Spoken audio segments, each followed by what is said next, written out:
టిట్కో ఇళ్ళు అద్భుతమైన పథకం కింద వెళ్ళి రంగులు మార్చాడు, రంగులు పిచ్చాడు.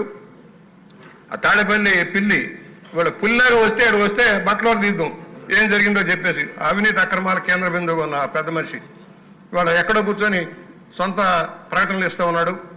అరాచకం. జగనన్న కాలనీ పేరుతోటి పట్టాలు ఇచ్చేస్తారు. దీంట్లో టిట్కో ఇళ్లలో భాగంగా కొంతమందికి ఇళ్ళు ఇచ్చారు సార్. ఎక్కడ 32 కిలోమీటర్లు దాంట్లో భూమి పీకల లోతు నీళ్ళున్న చోట భూమిని సేకరించి 1000 కోట్లు కొట్టేశారు. ఆ విధంగా జగనన్న కాలనీలో ఇచ్చాము. నాలుగు గీసుకోవడానికి కూడా పనికిరాని పట్టాల్లో ఇచ్చారు సార్ ఆయన ముద్రేసుకొని. ఇవాళ మేము అడుగుతున్నాం, సమగ్రమైన విచారణ జరగాల్సి ఉంది. ఈ టిట్కో ఇళ్ళు ఇచ్చిన వాళ్ళకి క్యాన్సిల్ చేసి జగనన్న కాలనీ ఇచ్చాము, పట్టా ఇచ్చారు సార్. రెండుకి చెడ్డ రేవడిలాగా అయిపోయింది వాళ్ళ పరిస్థితి. దయచేసి నేను అడుగుతున్నా మంత్రి గారు, ఒకటి ఇన్ఫ్రాస్ట్రక్చర్, అత్యవసరంగా ఇన్ఫ్రాస్ట్రక్చర్ పూర్తి చేయాల్సిన అవసరం మన మీద ఉంది. మన ప్రభుత్వంలో మొదలుపెట్టాం. ఈ ప్రభుత్వంలోనే కంప్లీట్ చేసి ప్రతి ఒక్కరిని ఇంట్లో పెట్టాల్సిన బాధ్యత మన మీద ఉంది. ఇన్ఫ్రాస్ట్రక్చర్ తక్షణమే ఎంత అవుతుందో ఎస్టిమేషన్ చేసి, ఒకటి రిలీఫ్ కావాలి. ఇన్స్టాల్మెంట్ కట్టుకునే బదులు ఒకేసారి 5-6 లక్షలు కట్టలేరు మిడిల్ క్లాస్. మన ఎయిమ్ ఏంటి? కింద మధ్య తరగతి కుటుంబాలను ఎయిమ్ పెడితే వాళ్ళు ఉన్నత వర్గాలకు ఇచ్చే కార్యక్రమం చేపట్టినందువల్ల నష్టపోయారు. వాళ్ళకి ఎలా రిలీఫ్ ఇస్తామో ఆలోచన చేయమని నేను విజ్ఞప్తి చేస్తాను. జె నాగేశ్వర రెడ్డి గారు. ధన్యవాదాలు. సమయం లేదు, అందరూ మాట్లాడాలి. మా ఎమ్మెగనూరు నియోజకవర్గంలో 3000 పైన ఉన్నటువంటి టిట్కో ఇళ్ళ అధ్యక్ష, రాష్ట్రంలో ఇప్పుడు అన్ని నియోజకవర్గాలు చెప్పినటువంటి సమస్యలు డీడీలు కావచ్చు, లబ్ధిదారులు కావచ్చు, లోన్లు కావచ్చు, రీఅసెస్మెంట్తో పాటు రీఎంక్వైరీతో పాటు సూచన తమ ద్వారా మంత్రి గారికి మా నియోజకవర్గంలో చేనేత కళాకారులు అధికంగా ఉన్నారని గతంలో ఎకనామిక్ యాక్టివిటీ కింద మాకు భూమి ఉంది కాబట్టి అక్కడ వర్కింగ్ వీవర్ షెడ్ కట్టిస్తామని చెప్పడం జరిగింది అధ్యక్ష. రానున్నటువంటి ఎట్లాగా మన ఇన్ఫ్రాస్ట్రక్చర్లో ఏర్పాటు చేయబోయే దాంట్లో దాన్ని పరిగణలో తీసుకొని అక్కడ ఎకనామిక్ యాక్టివిటీ ఏదైతే వీవర్స్కు మగ్గం షెడ్లు ఏర్పాటు చేసే విధంగా ముందుకు పోవాలని ఆశిస్తున్నా అధ్యక్ష. తమ ద్వారా ధన్యవాదాలు తెలియజేస్తున్నాను. శ్రావణ్ కుమార్ గారు.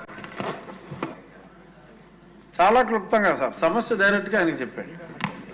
తమ ద్వారా చెప్తాం సార్. నమస్కారం, ధన్యవాదాలు. టిట్కో గృహాలకు సంబంధించిన అంశాల్లో ముఖ్యంగా రాజధాని ప్రాంతంలో నా నియోజకవర్గంలో దాదాపు 3200 ఇళ్ళు కట్టడం జరిగింది. దాదాపు 3000 మంది దాకా నివాసం ఉంటున్నారు. ఇక్కడ సమస్య ఏంటంటే అధ్యక్ష, చాలా ఉన్నతమైన ఆశయాలతో ఆలోచనతో పేదవాడికి చాలా బ్రహ్మాండమైన ఇల్లు నిర్మించాలని, అందులో వాళ్ళని పెట్టాలనేది ఆశయం. అయితే రాజధాని ప్రాంతం భవిష్యత్తులో పట్టణ ప్రాంతంగా మారుతుంది కాబట్టి ఈ ప్రాంతానికి కూడా శాంక్షన్స్ ఇవ్వడం జరిగింది. ఇది ఒక పెద్ద త్రిశంకు స్వర్గం అయిపోయింది అధ్యక్ష. పురాణాల్లో విన్నాం మనం, స్వర్గం ఉంది, త్రిశంకు స్వర్గం కూడా ఉంది. త్రిశంకు స్వర్గం అంటే పూర్తి అవలా అయిన వాళ్ళ పరిస్థితులు గమ్యగోచరంగా ఉన్నాయి. ఇటువంటి పరిస్థితిని బాధ్యత ఎవరు తీసుకుంటారు? కట్టారు, ఇచ్చారు, కొంతమంది ఉన్నారు, లోన్ల సంగతి పక్కన పెడదాం. అక్కడ ఉన్న వాళ్ళ పరిస్థితి ఎవరు పట్టించుకుంటారు? ఉన్నవాళ్ళు ఎవరు? అత్యంత పేదలు లేదా మధ్యతరగతి వారు. ఒక డ్రైనేజ్ సమస్య వస్తే ఎవరితో మాట్లాడాలి? ఒక కట్టి నీళ్ళన్నీ దూరంగా ఉన్నాయి.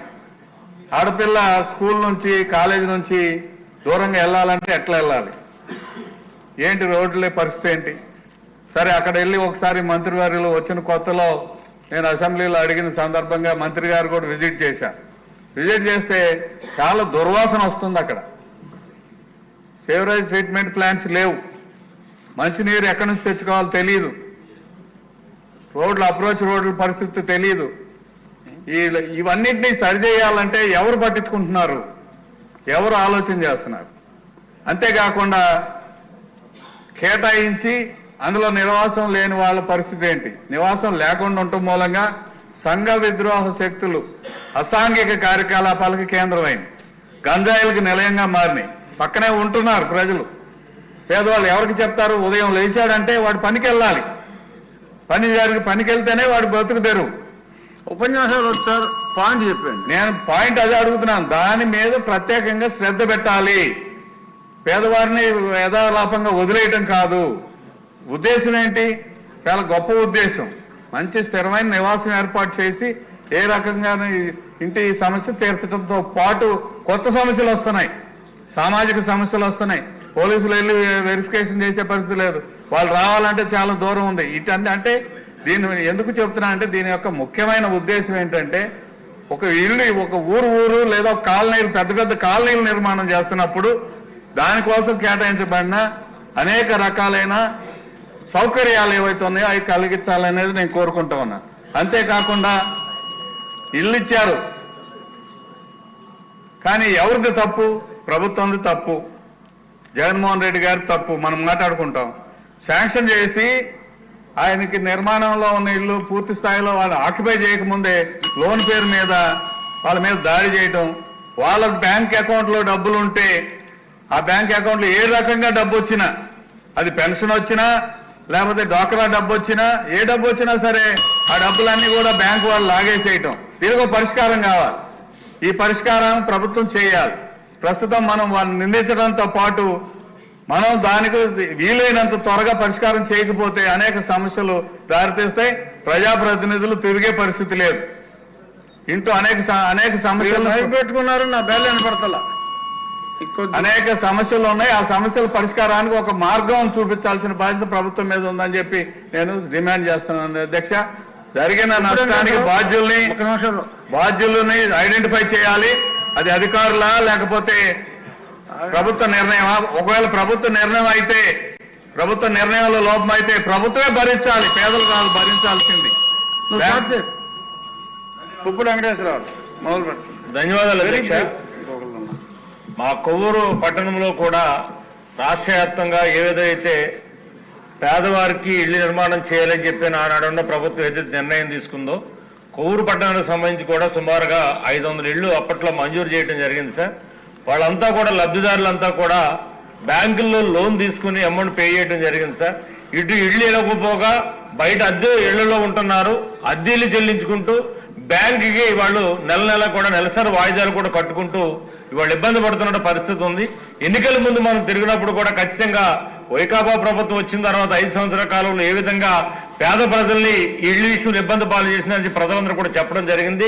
తిరిగి మళ్ళీ మనం ఎన్డీఏ కూటమి అధికారంలోకి వచ్చిన తర్వాత ఆ ఇళ్లన్నీ కూడా పూర్తి చేసి మనం ఇస్తానని చెప్పని కూడా చెప్పడం జరిగింది. కాబట్టి కొవ్వూరు పట్టణం దాదాపుగా 500 ఇళ్లు ఇబ్బంది పడతా ఉన్నారు. అది 80% పూర్తి కంప్లీట్ అయిపోయింది సార్. ఇంకా ఒక 20% మాత్రం పూర్తి కావాల్సి ఉంది. రోడ్లు కానీ అక్కడ ఉండే వాటర్ స్పెషలిస్ట్ కానీ ఇంటర్నల్ గా కొన్ని కంప్లీట్ అయిపోయిన ఇళ్లు కూడా వాళ్ళకి ఇవ్వడం జరగలేదు సార్. కొన్ని ఇళ్ళు అయితే పూర్తి అయిపోయి, కొన్ని ఇళ్ళు అయితే కనుక ఒక 80% పూర్తి అయిపోయింది, 20% పూర్తి కావాల్సి ఉంది.